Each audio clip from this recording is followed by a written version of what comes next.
think we both want to point out is that outliers do exist, right? This lean startup methodology is not for everyone, it's not for every company, it's not for every idea. And I think we wanted to present a couple of examples of outliers. So, for example, have you heard of the SpaceX project by Elon Musk, right? Or even the Tesla. I don't think those are ideas that could have been had in like a scrappy little, MVP experiment for launching somebody into space. And so you kind of had to have a fully built out product before you could even start booking trips or generating revenue or whatever it is. And those are some examples of some outliers, and I think I'm sure you have some more, where you had to go through the whole thing and not do this kind of lean startup methodology. So it doesn't work for every single case. Right. Another good example of how many of you heard of the history of FedEx? Okay, a couple people. There's an interesting little point in FedEx's history where in the lead startup world, we would have said, pivot, time to pivot, and they didn't. What happened is the founder of FedEx, I forget his name right offhand, he founded a company in 1971. 1974, he failed to get a loan that would pay the fuel costs for his transportation fleet.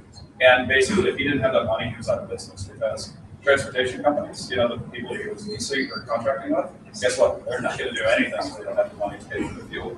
So what he did was, after he failed to this presentation to another investor to get money, what he did was he took the last $5,000 in the checkbook. He went to Vegas and he played blackjack. True story. And he came back with $27,000, thus able to pay the fuel bill. And now you see what FedEx is nowadays, right? Okay, kind of a fascinating story, but the lean startup model broke that completely. That's not a pivot. That's that's a pivot that's interesting, but I don't think I would do that one. Another example is a little company called YouTube. How many have heard of YouTube? Yeah, if you haven't, well, we've got a problem here. So YouTube, does anybody know what they originally started as? What YouTube was originally about? Porn? What's that? Porn? Very close. They started as a dating site. It was called... Dating's not close to porn. Fair enough. You've never seen my dating profile.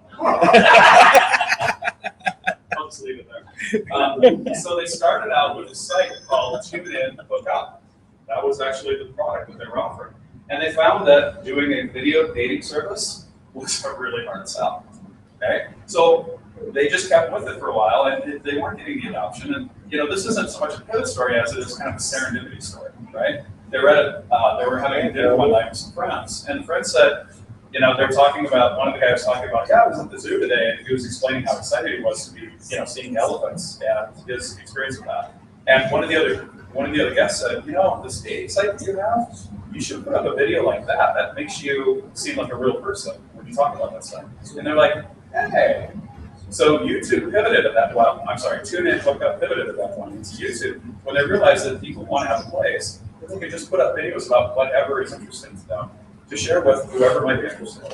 The first video on YouTube was actually this guy going to a zoo and talking about elephants and elephant picture. That was the first video that was YouTube. And I think that's still on there today, actually, we'll see it now. So these outliers do exist. And, again, they're the cautionary statement of, lean startup is not a panacea, but it is a good formula, especially if you pay attention to what are the important points here, and am I learning about my market, am I generating revenue? And especially to add to that too, especially if you're in a market that has a lot of constant change. So for example, software is a service. There's a lot of web services. There's a lot of change in technologies and how people consume those technologies and how people like to consume those technologies versus a technology like space, right? So if you kind of understand the industry too that you're in and the level of change, then that kind of gives you a little bit of a guidance on, do I need to experiment a lot into this field, or am I kind of going down a tried and true